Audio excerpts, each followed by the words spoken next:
بسم اللہ الرحمن الرحیم نحمدہ ونصلی علی رسولہ الکریم اما بعد۔ احباب گرامی، آج ہمارا اسلامی کلچر کورس کا دوسرا سبق ہے۔ ہم نے پچھلے سبق کے اندر اسلام کا کیا مطلب ہے اس کو تفصیل سے پڑھا تھا، اور آج کے اس سبق میں ہم اسلام کے عقائد کو تفصیل سے پڑھیں گے۔ دیکھیں، اسلام کے پیروکاروں کو مسلمان کہتے ہیں۔ یہی وجہ ہے کہ عرب کے سخت دل لوگ، غیر مہذب قوم، اسی اسلام کی وجہ سے، دین کی وجہ سے پوری دنیا کو تہذیب سکھانے والی استاد قوم بن گئی، اور موجودہ دور کی سائنسی ترقی کے لیے کی جانے والی تلاش میں بھی پہلا قدم مسلمانوں کی طرف سے رکھا گیا ہے۔ جناب رسول اللہ صلی اللہ علیہ وسلم کی وفات کے بعد آپ صلی اللہ علیہ وسلم کے خلفائے راشدین اور جناب رسول اللہ صلی اللہ علیہ وسلم کے صحابہ کرام رضوان اللہ علیہم اجمعین نے اسلام کی اشاعت اپنے کردار اور اعمال کے ذریعے پوری دنیا میں کی، اور یہ دنیا میں سب سے تیزی سے پھیلنے والا مذہب بن چکا ہے۔ انسان اسلام میں تب داخل ہوتا ہے جب اس کے عقائد درست ہو، ان عقائد پر عمل پیرا ہو، ان کا صدق دل سے یقین رکھتا ہو، تو تب یہ شخص مسلمان کہلائے گا۔ تو مختصراً میں عقائد اسلام کو بیان کرتا ہوں۔ سب سے پہلے عقائد اسلام میں سے ایمان باللہ ہے، اللہ تعالیٰ پر ایمان رکھنا۔ اللہ ایک ہے، وہ کسی کا محتاج نہیں، نہ اس نے کسی کو جنا، نہ وہ کسی سے جنا گیا، نہ اس کی کوئی بیوی ہے، اور نہ ہی کوئی اس کا مد مقابل ہم سفر ہے۔ دیکھیں، ایمان باللہ، اللہ پر ایمان رکھنا یعنی اللہ کو ایک تسلیم کرنا۔ اب ایمان باللہ، اس کی پھر آگے دو قسمیں ہیں۔ یہ اللہ کی ذات کی اللہ کی وحدانیت کا اعلان کرنا اس کی ذات کے اعتبار سے، اور اللہ کی وحدانیت کا اعلان کرنا اس کی صفات کے اعتبار سے، یعنی اللہ اپنی ذات کے اعتبار سے بھی یکتا ہے اور اللہ اپنی صفات کے اعتبار سے بھی یکتا ہے۔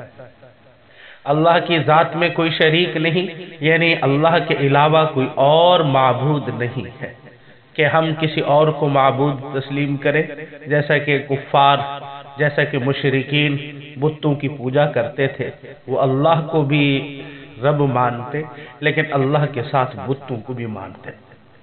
جیسا کہ عیسائی عقیدہ تثلیث رکھتے ہیں، یعنی وہ اللہ کو بھی نبی مانتے ہیں لیکن اللہ کو بھی رب مانتے ہیں، اور اللہ کے ساتھ ساتھ وہ حضرت عیسیٰ علیہ السلام اور حضرت مریم کو بھی خدا تصور کرتے ہیں، جن کو عقیدہ تثلیث کہا جاتا ہے۔ تو اس لیے مسلمان ہونے کے لیے سب سے پہلے اللہ کی ذات پر ایمان لانا کہ اللہ اپنی ذات کے اعتبار سے ایک ہے، اور دوسرے نمبر پر اللہ اپنی صفات کے اعتبار سے بھی یکتا ہے، واحد ہے، اللہ کی صفات میں بھی کوئی شریک نہیں ہے۔ اللہ رب العزت کی صفت حی ہے، اللہ کی صفت حی میں کوئی شخص داخل نہیں، کوئی ذات شامل نہیں۔ اللہ کی صفت قادر ہے، ان اللہ علی کل شیء قدیر، اللہ کی ذات ہر چیز پر قادر ہے، اس قدرت مطلقہ کے اندر کوئی ذات شامل نہیں ہے۔ اب اگر کوئی اللہ کی ذات میں کسی کو شریک کرے گا وہ بھی مشرک کہلائے گا، اور جو شخص اللہ کی صفات میں کسی کو شریک کرے گا وہ بھی مشرک کہلائے گا۔ اب اس کے بعد اگلا عقیدہ ہے ایمان بالکتب، آسمانی کتابوں پر ایمان لے آنا۔ آسمانی کتابیں اور صحائف، آسمانی کتابیں کل 4 ہیں۔ تورات، یہ تورات حضرت موسیٰ علیہ السلام پر نازل ہوئی۔ زبور، یہ حضرت داؤد علیہ السلام پر نازل ہوئی۔ انجیل، یہ حضرت عیسیٰ علیہ السلام پر نازل ہوئی۔ اور قرآن مجید جسے کلام اللہ بھی کہا جاتا ہے، یہ آخری نبی حضرت محمد صلی اللہ علیہ وسلم پر نازل ہوئی۔ اور اس کے علاوہ کچھ صحائف حضرت شیسا علیہ السلام پر، حضرت ابراہیم علیہ السلام پر اور باقی انبیاء پر صحائف نازل ہوئے، یعنی جتنی کتابیں آسمان سے اللہ کے برگزیدہ بندے پیغمبروں اور انبیاء پر نازل ہوئیں، وہ ساری کی ساری کتابیں برحق ہیں۔ اور اس کے بعد جو آخری کتاب جناب رسول اللہ صلی اللہ علیہ وسلم پر نازل ہوئی ہے، یہ کتاب، اس کی حفاظت کی ذمہ داری اللہ رب العزت نے اپنے ذمہ خود لی ہے، اور اس کے بعد آسمان کی طرف سے کوئی اور کتاب نازل نہیں ہوگی۔ یہ اس کتاب کے کلام اللہ ہونے پر اور اس کتاب کے آخری ہونے پر ایمان رکھنا، اور اس کتاب کو ہر قسم کی تحریف سے مبرہ ہونے پر ایمان رکھنا، یہ عقیدہ ہے۔ اگر کوئی شخص اس کتاب کے تحریف کے مبرہ ہونے پر ایمان نہیں رکھتا، مثلا کہتا ہے کہ یہ کتاب میں رد و بدل ہو چکی ہے، کسی صحابی نے نعوذ باللہ معاذ اللہ نقل کفر نہ باشد، کسی نے اس میں تغیر کیا ہے، کسی نے اس میں کوئی کلام اپنی طرف سے داخل کی ہے، اس میں کچھ افراط ہوا ہے یا تفریط ہوئی ہے، یعنی کمی بیشی کی گئی ہے، تو ایسا شخص دائرہ اسلام سے خارج ہوگا۔ اس لیے اس کتاب کو آخری کتاب اور تحریف سے مبرہ تسلیم کرنا یہ مسلمانوں کا سب سے اہم عقیدہ ہے۔ اور اس کے بعد اگلا عقیدہ ایمان بالرسل ہے، یعنی رسولوں پر ایمان لے آنا۔ حضرت آدم علیہ نبی جینا علیہ السلام سے لے کر جناب رسول اللہ صلی اللہ علیہ وسلم تک جتنے رسول اور انبیاء تشریف لائے، ان تمام پر ایمان لانا کہ وہ برحق تھے، اللہ کی طرف سے برگزیدہ بندے تھے، اللہ نے ان کو اپنی امتوں کے لیے چن کر، اپنی امتوں کو ہدایت کا ذریعہ بنانے کے لیے ان کو چن کر اللہ نے بھیجا ہے، کہ اللہ کے برگزیدہ بندے تھے۔ اس پر ایمان لانا یہ عقیدہ ہے۔ اور اس کے بعد جناب رسول اللہ صلی اللہ علیہ وسلم کو نبی ہونے پر اور آپ کے آخری نبی ہونے پر ایمان لانا۔ کیا مطلب آخری نبی؟ یعنی جناب رسول اللہ صلی اللہ علیہ وسلم کی ختم نبوت پر ایمان لانا کہ جناب رسول اللہ صلی اللہ علیہ وسلم اللہ کی طرف سے آخری نبی ہیں۔ آپ کے بعد دنیا میں کل قیامت تک کوئی نبی نہیں آئے گا، آپ کی امت آخری امت ہے، آپ کی کتاب آخری کتاب ہے۔ کل قیامت کی صبح تک جو بھی انسان دنیا میں آئے گا وہ جناب رسول اللہ صلی اللہ علیہ وسلم کی امت میں شمار ہوگا، ان کے نبی جناب رسول اللہ صلی اللہ علیہ وسلم ہوں گے۔ اور جو شخص آپ صلی اللہ علیہ وسلم کے بعد نبوت کا دعویٰ کرے گا وہ ایمان سے خارج ہوگا، وہ کذاب ہوگا، وہ جھوٹا دجال ہوگا، وہ اللہ کی طرف سے نبی نہیں ہو سکتا۔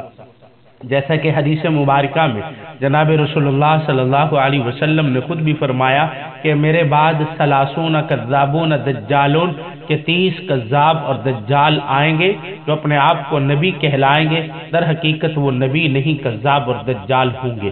تو اس لیے آپ آخری نبی ہیں، آپ اللہ کے آخری نبی ہیں، آپ کے بعد نبوت کا دروازہ بند ہو گیا، آپ کی کتاب کلام اللہ آخری کتاب ہے، اس کے بعد کتابوں کا دروازہ بند ہو گیا، آپ صلی اللہ علیہ وسلم کی امت آخری امت ہے، اس کے بعد نئی امت کے آنے کا دروازہ بند ہو گیا ہے۔ اس پر ایمان رکھنا، اس کو ایمان بالرسالت بھی کہتے ہیں، ایمان بالرسل بھی کہتے ہیں، اور جناب رسول اللہ صلی اللہ علیہ وسلم کی ختم نبوت پر ایمان رکھنا بھی کہتے ہیں۔ اس کے بعد اگلا عقیدہ ہے ایمان بالآخرت، یعنی آخرت پر، قیامت پر ایمان رکھنا۔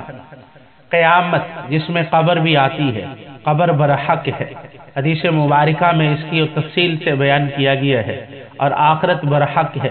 کل قیامت کا دن ہوگا، میدان محشر لگے گا، اس کے اندر تمام کے اعمال کی جزا و سزا دی جائے گی، نیکوں کو نیکی کی سزا، نیکوں کو نیکی کا اجر دیا جائے گا، گنہگاروں کو ان کے جرائم کی سزا دی جائے گی۔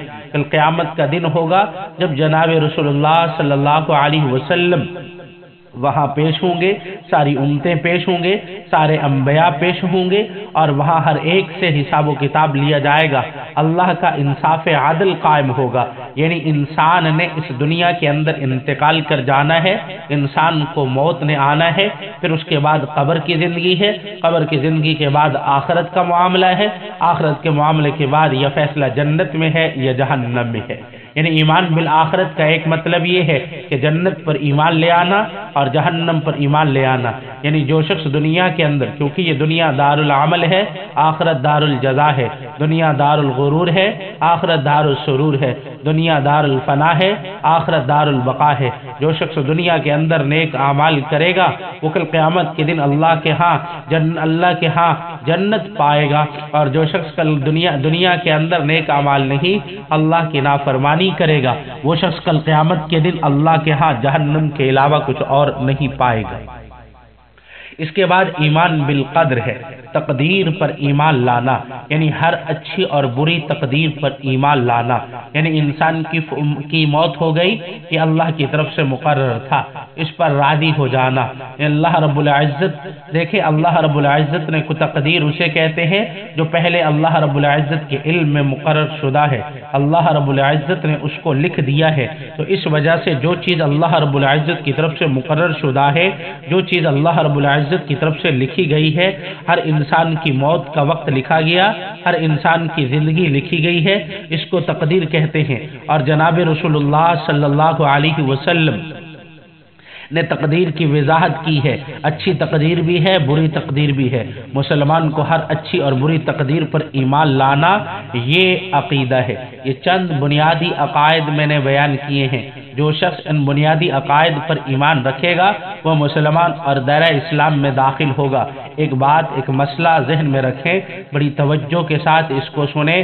دیکھیں، مسلمان ہونے کے لیے اسلام کے تمام عقائد پر ایمان لانا ضروری ہے، اور اسلام سے خارج ہونے کے لیے تمام عقائد کا انکار کرنا ضروری نہیں ہے، بلکہ اسلام کے کسی ایک عقیدے کا بھی انکار کیا، مثلا ختم نبوت کا انکار کیا، صرف اللہ کی توحید کا انکار کیا، یا قرآن مجید کا انکار کیا، یا اچھی اور بری تقدیر کا انکار کیا، یا قیامت کا انکار کیا، تو یہ شخص دائرہ اسلام سے خارج ہو جائے گا. اس لیے ایمان میں داخل ہونے کے لیے تمام عقائد کا اپنانا ضروری ہے. دعا کیجئے کہ اللہ رب العزت ہمیں نیک اعمال کرنے کی توفیق عطا فرمائے. وآخر دعوانا الحمدللہ رب العالمین.